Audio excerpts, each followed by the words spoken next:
Hi, good afternoon, everyone. I just have a few items to pass on at the top, and then I'd be happy to take your questions.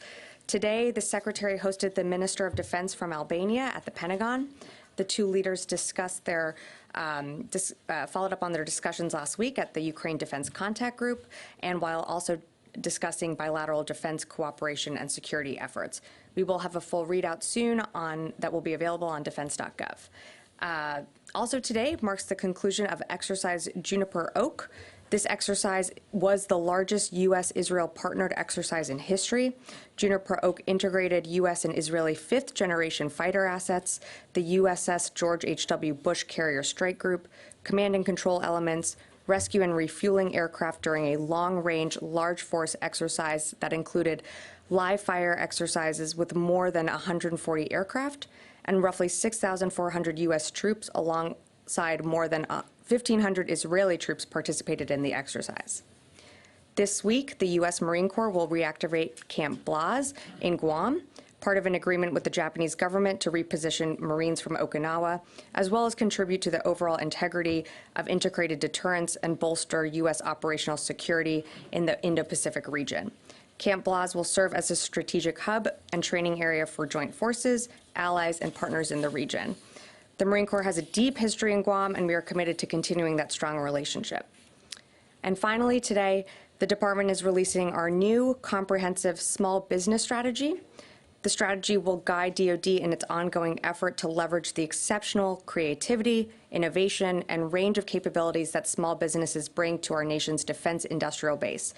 Expanding small business opportunities is an absolutely vital part of the department's commitment to fostering a robust and resilient industrial base, and the strategy will be released via defense.gov. And with that, I'm happy to take your questions. I'll go ahead to Lita. Sabrina, I'm hoping you can sort of fill in some blanks from yesterday on the tank issue now that we're a day out of the announcement. Can you give us some better granularity on the training? How soon will it start? When, maybe, and will it be done? Even if you can't say exactly where, do you expect it will be done in the continental United States, or, I mean, there are obviously some in Europe that could be used.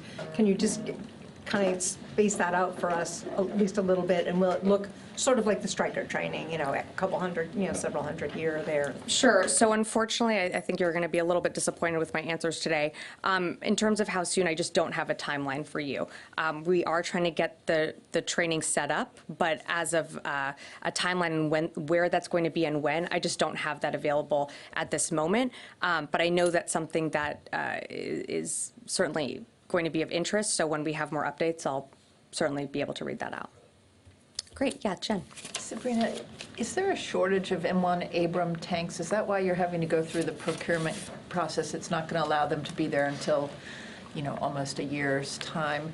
Why not just take them off the shelf to get them in the fight sooner? That's a great question. We are using the USAI because that's exactly it. We just don't have these tanks available in excess in our U.S. stocks, which is why it is going to take months to transfer these M1 A2 Abrams to Ukraine. And I think that you have to remember, I mean, as you probably know, these tanks are going to require training, maintenance, sustainment that is going to take a very long time to also train the Ukrainians on. And so because of that, and we took that into account, that's why we are using the USAI capability in order to procure these tanks for the Ukrainians. And what changed from Tuesday to Thursday when here at the podium we heard that the M1 Abrams was too difficult logistically to support, it was the wrong weapon to be sent, and then hearing that the president had authorized 31 to be sent? Well, I don't think that I would just say that, you know, we stand by the statements that we made from here at the podium and that you've heard Secretary Austin and the chairman say before. These are going to be difficult capabilities to maintain and sustain. We stand by that. There's going to be challenges to them. That said, following the Secretary's visit to the Ukraine Contact Group, meeting with partners and allies, we saw a commitment in immediate capabilities that could be rushed to the battlefield right now or in the near term. And part of our commitment to giving the Abrams is a long-term show of commitment. And so the timing made sense, along with our partners and allies announcing other capabilities that they were going to give to Ukraine. And so, again, I wouldn't say that decisions changed. We've always been very honest about the challenges with these capabilities. Tony. Can you walk a little bit through Tank Build 101? You mentioned this is the M1A2 Yeah, that's what I model. specialize in. I'd be happy to. That's why I asked. So this implies that they're going to upgrade older model M1A1s that are not in the active Army inventory into this A2 configuration. Is that accurate? We're working through the details right now. We're trying to procure new tanks through the USAI, but again, we're working through those details right now, so I don't have any additional updates on that. So newer tanks implies building from scratch, taking pieces together, putting them. That's not the way the Army's done it for the last 20 years. Well, so check into that. Well, it would entail working with industry and contracting those out, and part of that is acquiring new tanks. So that's where the process, that is our goal in the process. In terms of final delivery, again, we'll keep you updated on that, but that is the goal of what we announced. New meaning upgraded model to the older models, the A1 models. That's all. If you can pull that string and get some clarity on that would be helpful. And on the training question, can you check also, is there going to be like simulation in Europe? You're going to fly simulators over there, or is there going to be like distributed test training from like Fort Benning's Armor School, where guys can be at computers in Ukraine and do it virtually like that? That would be useful to know. Well, we have many different ways to train on the Abrams. Again, we haven't started that training, so I don't want to put the cart before the horse here. When we have more details, I'd be happy to get back to you, and I'm sure I could have made a tank joke there, but I didn't. Thanks for doing that. Yeah. I had a question about Camp Blas Yeah. in Guam. The last I had checked earlier today, the Marines hadn't given a number for the number of Marines that will be going to that new camp. Can you provide that number? And additionally, there was a new unit that's going to be located on Okinawa. So is that a backfill? Because my understanding that for decades, the U.S. and Japan have been working to move U.S. forces off of Okinawa to Guam. Mm-hmm. So can you explain the math there? Is there going to be a reduction of forces on Okinawa, and what are the numbers? No, this was an agreement that was set up in 2012 to establish this base, Camp Blas, and there will be 5,000 Marines stationed there. Sorry, I should have read that out at the top. No, this doesn't reduce the presence at Okinawa. This is something, the Camp Blas was already an agreement that has taken a while to get up and running to establish this, Camp Blas, but in terms of our commitment to Okinawa, we're still going to have a presence there as well. So if I could just follow up, Yeah. the Japanese are paying for part of this move, though, correct? And if so, why are they paying if there's not a net reduction in the number of forces on Okinawa? I would have to get back to you on the funding aspect there. I just don't have that here right now, so I'm happy to take that question. Does it benefit them strategically to move Marines away from Japanese territory? Well, I mean, it's about establishing our presence in the region. We're establishing, I think, a wider presence, you could say, there. So it's not about necessarily being far away. I think it, in fact, recommits our presence to the region, that we are, solidly behind Japan. And this is just one other place where we will have our Marines based. I'm going to go to the phones. Jeff Shogel, Task and Purpose. Thank you. The Marine Corps recently divested its fleet of tanks. Is there some reason the U.S. can't send them to Ukraine? And also, I spoke to an expert who said it doesn't make sense to give the Ukrainians 30 Abrams, 14 Leopards, etc. Give them 100 of each, and that will justify having multiple maintenance systems. I wanted to know if you could respond. Thank you. I'm happy to take that. I'm happy to respond to that question. I'm sorry, but you broke up on your first question. I couldn't hear that. Could you repeat that? The Marine Corps has divested its fleet of M1 Abrams tanks. Couldn't they be sent to Ukraine? So again, part of this USAI package that we rolled out is trying to procure new tanks for Ukraine. Again, I don't have an update of when those will come. It's going to be not weeks, it's going to be months. So I will keep you updated on that. In terms of your second question on, I think it was on why aren't we supplying hundreds of, and then you listed Abrams, Leopards, all of that. Again, these are sovereign countries making decisions on security assistance for themselves and what they can give to Ukraine. We are incredibly grateful for what our partners and allies have given so far. As you saw, we just announced 31 Abrams just this week. I think that is, it's certainly not a symbolic commitment. It is a commitment that we're in it for the long term. We're in it for what Ukraine might need on the battlefield in the coming future and then further out in the future. And so I certainly think that is a commitment that you've not only seen from us, but you're seeing it from other European countries and allies give their additional weapons and capabilities. I'm going to go to Laura, Politico.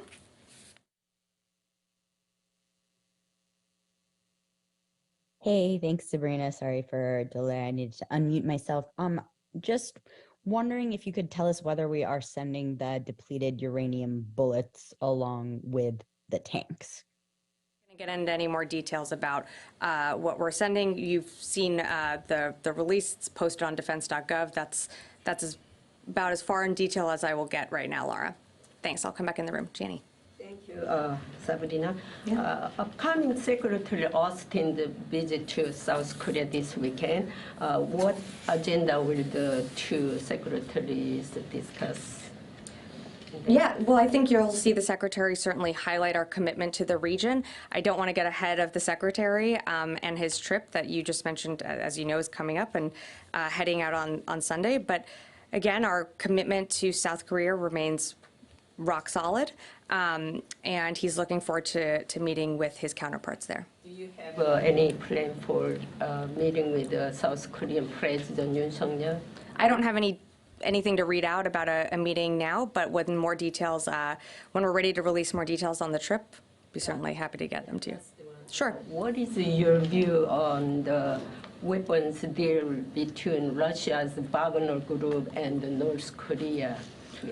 Well, we've seen the Wagner Group try and procure and be successful at procuring weapons from North Korea. I think that shows further isolation, that Russia is depleting its stocks pretty quickly.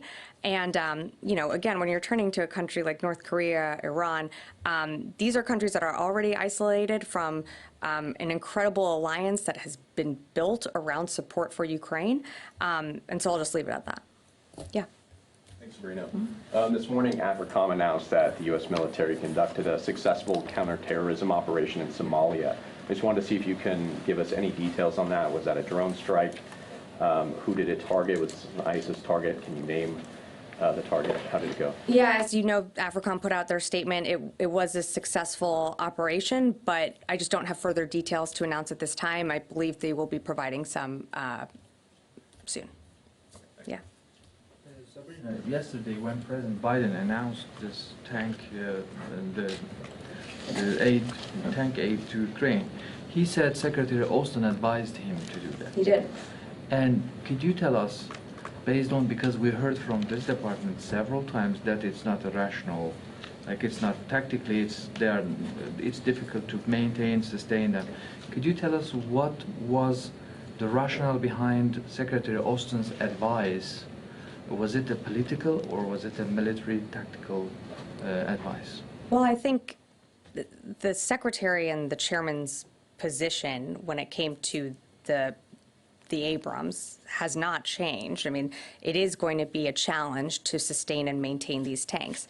That said, following the contact group, following meetings with partners and allies there, and again, these are almost 50 nations participating in the contact group, the Secretary came away from those conversations feeling that we needed to provide a long-term commitment to Ukraine. And we know that it's not just going to be armored personnel carriers. It's not just going to be infantry vehicles, tanks. I mean, these are all capabilities that are going to enable more maneuverability. But it's not just one system that's going to be the magic wand that all of a sudden ends this war. But providing a long-term commitment was something that the Secretary felt very strongly about. And that is why he recommended to the President that we do provide these Abrams. And, I've seen people say, well, is this symbolic of, something just given to Ukraine so you could unlock other allies to give their tanks. And I would say to that I don't think a battalion of Abrams giving to Ukraine is at all symbolic. This is a real capability that will certainly give Ukraine an upper edge on the battlefield. Yeah. Ukrainians are asking many other complicated, sophisticated systems as well. Yeah. But of course.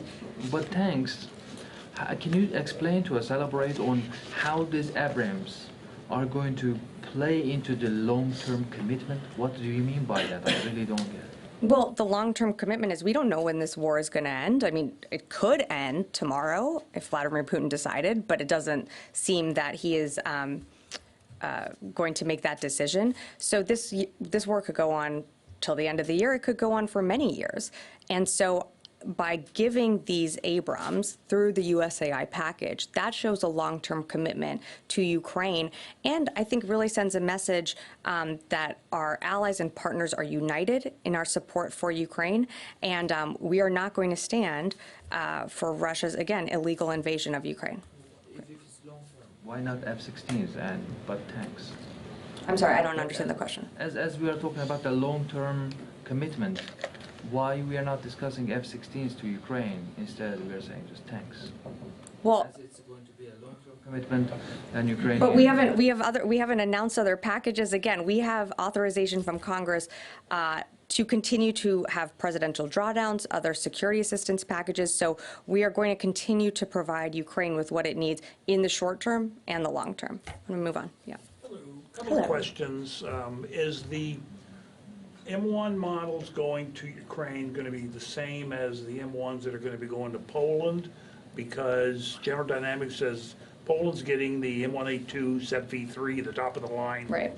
M1. I mean, is it going to be the same as Poland is getting? I'm just going to say that it's going to be the M1A2. I'm not going to get into further specifics on that.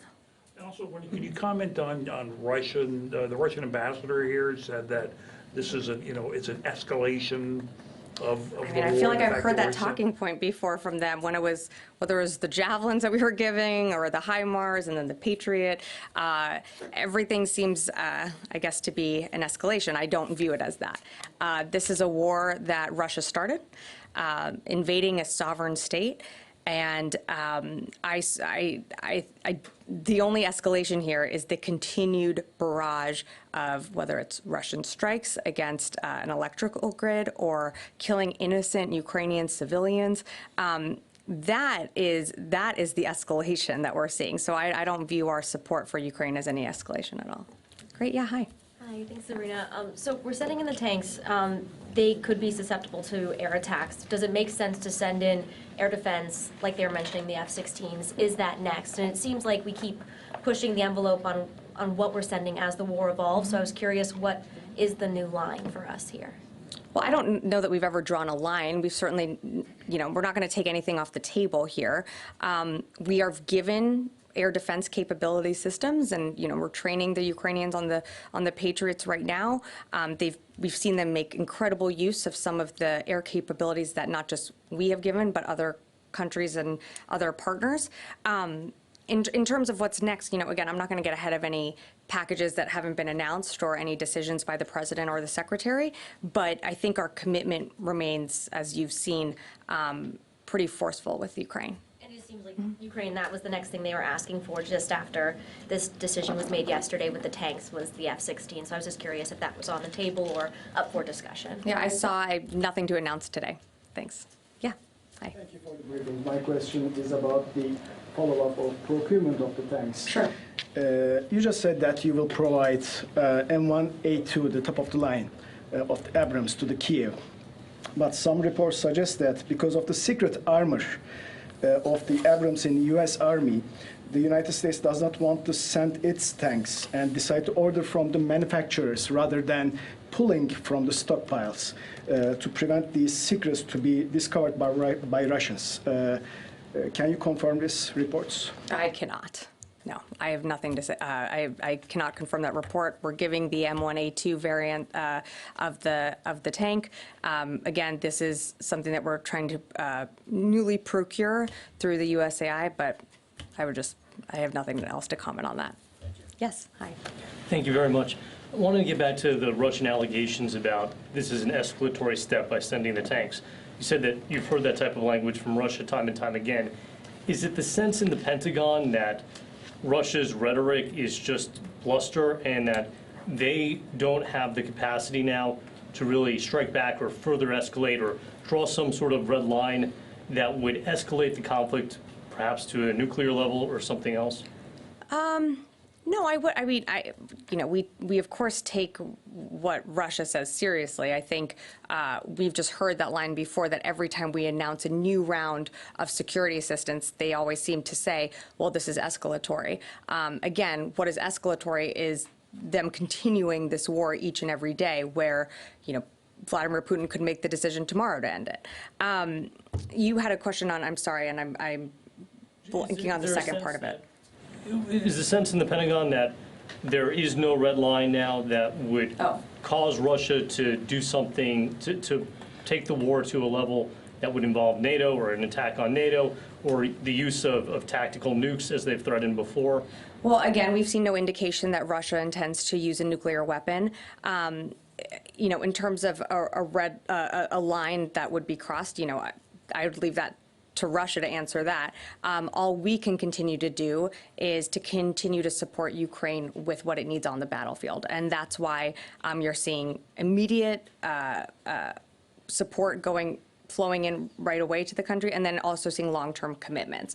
But in terms of, what Russia says, again, we do take seriously their threats against Ukraine, against any of our partners and allies.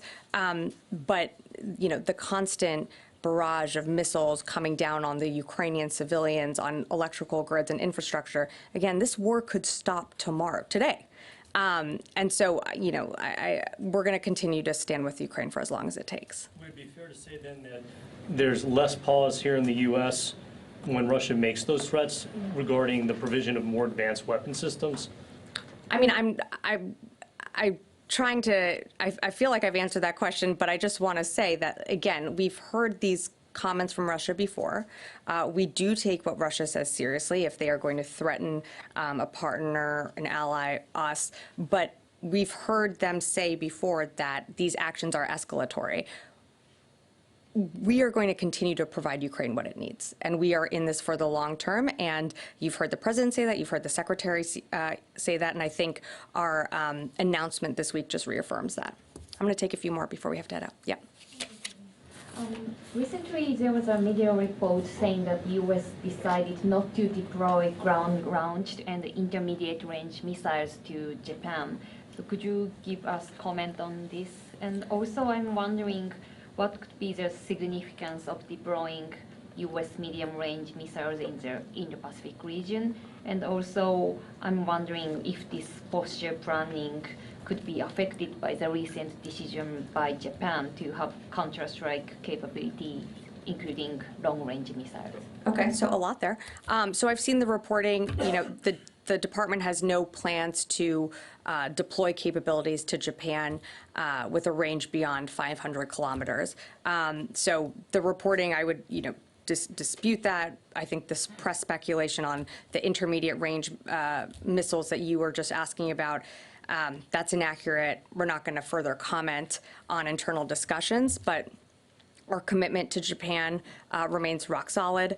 As you saw from the meetings that we had just a few weeks ago with the Secretary in the 2+2. So again, we are always going to continue to modernize and enhance our security capabilities in the region, but I just have nothing more to add on those reports. Great, yeah, Chris? If I could just follow up on the F-16 issue. You've talked, and the department has talked a lot about providing Ukraine with a comprehensive ability, a combined arms ability.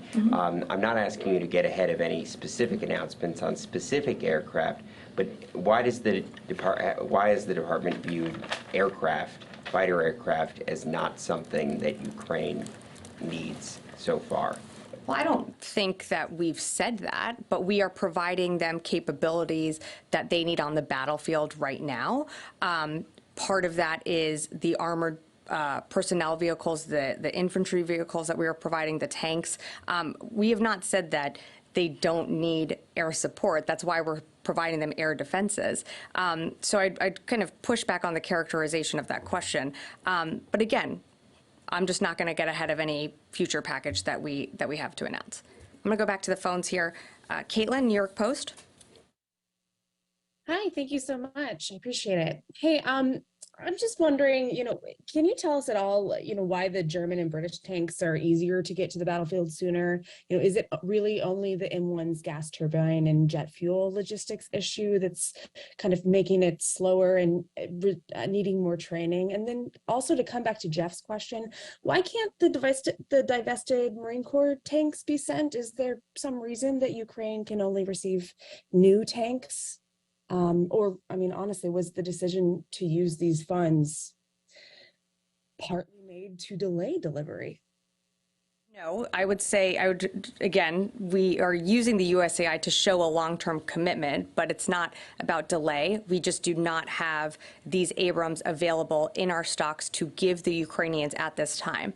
In terms of the other tanks, there are other specifications on whether it's the Challengers or the Leos. I'm not going to get into those specifically. I think there's information available out there that you could look into on why one is more mobile than the other. I believe they're also, I think, slightly a lighter tank, so just slightly easier to transport. But again, I think just on the notion that there was some type of delay. The USAI does show a long-term commitment here, but again, we did not have these Abrams available in our stocks to give the Ukrainians, and that's why we're looking to procure them and procure new tanks. And when we have more information to update you on, I will certainly do that. I'm going to go to one more question on the phone here. Oscar, Polish news agency.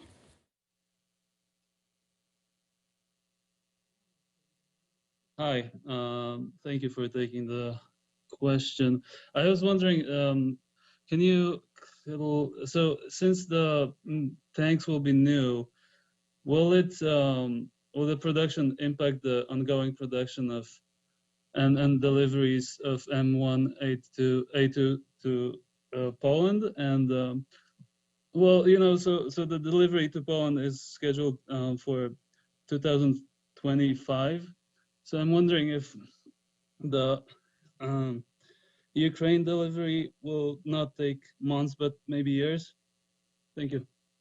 Thanks, Oscar, for the question. So again, just to be clear here, our intent is to procure new tanks. Now, if we cannot, or if there are updates to that, I will certainly let you know, but I'm not going to get into the specifications or technical details of what is in the tanks and more specificity. All I can tell you is that it is the M1A2.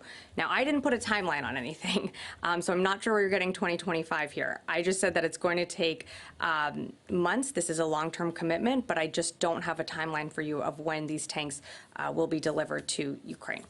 Okay, I'm going to come back in the room, and then we'll have to head out. Yeah. Thank you. I would like to follow up on F-16. Okay. Without getting into specific cases, could you please talk about, in general, the possibility and obstacles to provide such fighter jets? Well, again, this is a capability that would require training, would require more people to come off the battlefield to learn an entirely new system. And again, the Ukrainians have proven that they can learn complicated, complex, challenging systems. It is more, in terms of like the Abrams, it is more the sustainment, the maintenance when it's on the battlefield. With the F-16s, again, another challenging system that would require training. And I'm not going to get ahead of any announcement because I don't have an announcement today, so I'll leave it at that. Yes. Russia reportedly has a ship with hypersonic missiles on it in the mid-Atlantic. Should Americans be concerned?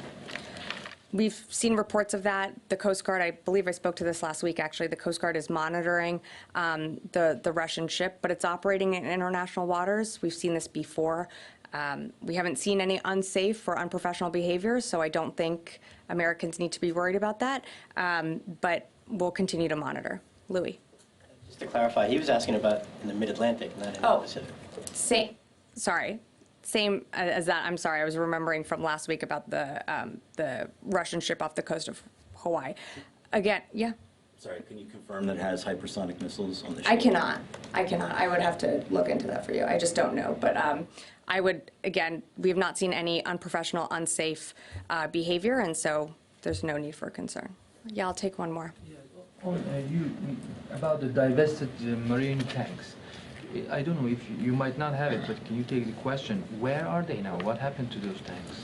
I don't know where those are. I'm happy to take the question, but again, in terms of our procurement of these Abrams, we are looking to procure, our intent is to procure new tanks. So. They weren't transferred over to the Army. Sorry? That's what I understood, that they were going to be transferred to the I would Army. have to look, and I just don't know off the top of my head right here, so I'd have to get back to you on that. Sorry, there's an event in here coming up soon, so we're gonna have to wrap up, but happy weekend, happy early weekend.